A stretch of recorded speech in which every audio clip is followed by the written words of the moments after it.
Candace Lynn here with RoboZone. We're with the FEDS at Rochester High School, and today I have one of their lead team players with me.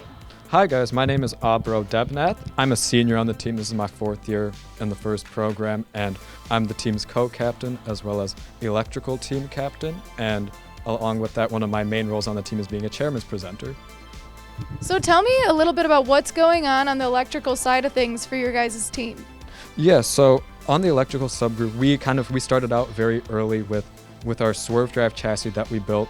We started mounting the belly pan to and getting all of our electrical components put onto it and tested, as well as making sure and kind of drawing out our fit for each of the parts to see how they would fit together.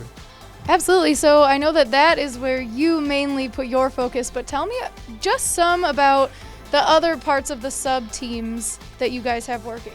Yeah, so we have a couple of individual subgroups on the technical side of the team, including mechanical, machining, CAD, programming, and electrical.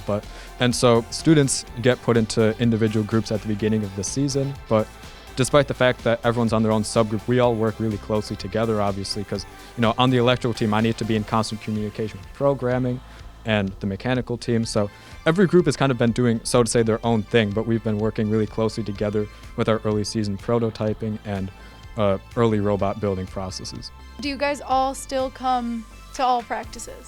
Everybody, for the majority of build season, will come to every single meeting because every group has some kind of work that needs to be done throughout. And along with that, just because one group doesn't have work at the beginning of the meeting doesn't mean that work won't show up halfway through the meeting for them. Tell me about your guys' testing procedures that you do here.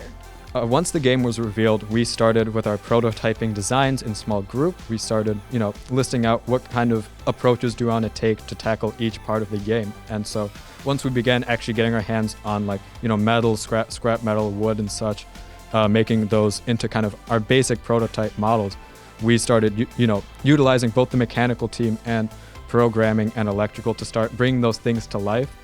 And yeah, so through, a multi-step process of, brainstorming, building, and then bringing it to life, we start phasing out some ideas that seem like, oh, this won't work, and this has a lot of promise to it.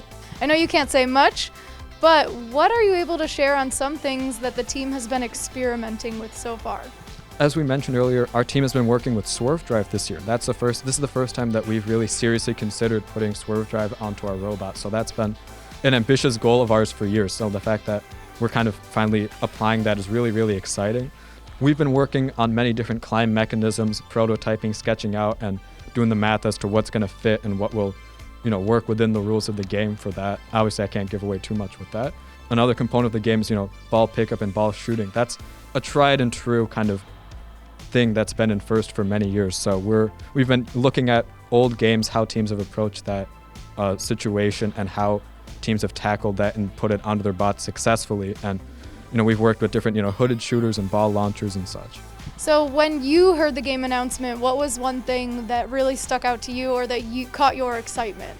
Oh, definitely the end game period with the kind of monkey bar climbing at the end. That's something that's really, really kind of challenging to this year's game, because climbing onto a bar is something that has been in many first games before, but traversing from one bar to another is something that is very unique to this year's game. It's been applied to some extent in a game before, but in this year's game it's going to be much more challenging. So we want to make sure that we can effectively and very quickly also get that done.